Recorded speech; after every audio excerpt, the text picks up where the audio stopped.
हम टैक्स क्यों देते हैं? यही सोच करना कि हमारे पैसों से देश में अच्छी सड़कें बनेंगी, हॉस्पिटल खुलेंगे और बढ़िया पब्लिक ट्रांसपोर्ट मिलेगा। लेकिन अगर पता चले कि आपकी मेहनत की कमाई इस देश के विकास में नहीं बल्कि नेताओं की कुर्सी बचाने में इस्तेमाल हो रही है, तो यकीनन आपका खून खोल जाएगा। जरा इन आंकड़ों को ध्यान से सुनिए। एक तरफ हमारा इसरो जो अपनी स्पेस टेक्नोलॉजी से पूरी दुनिया को में जाना जाता है, और पता है इसका बजट कितना है? सिर्फ 18,000 करोड़ रुपए के आसपास। और दूसरी तरफ DRDO जो देश की हिफाजत के लिए आधुनिक हथियार बनाता है, उसका बजट करीब 29,000 करोड़ रुपए है। अब इन राष्ट्रीय बजट की तुलना देश की कुछ योजनाओं से करते हैं।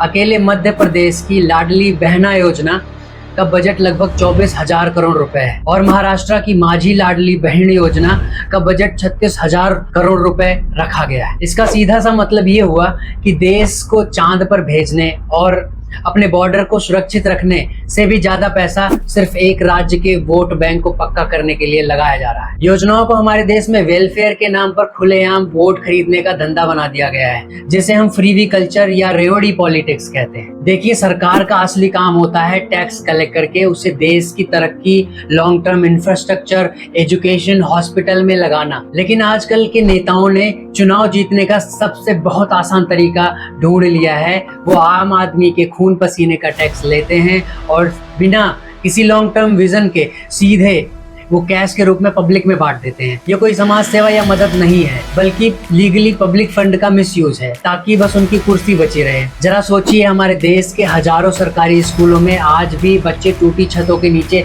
पढ़ने को मजबूर हैं। उन्हें सड़ा हुआ मिड डे मील मिलता है और स्कूल में टॉयलेट तक नहीं है। जब इन बुनियादी चीजों के लिए आवाज उठाई जाती है तो सरकार का रटा रटाया जवाब होता है कि उनके पास बजट ही नहीं है।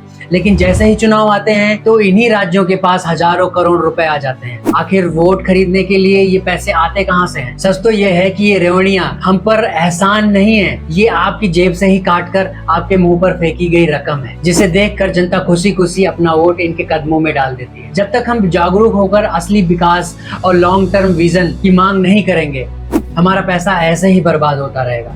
वीडियो पूरी देखने के लिए शुक्रिया। अगर यह कंटेंट आपको पसंद आया तो फॉलो सब्सक्राइब जरूर करें।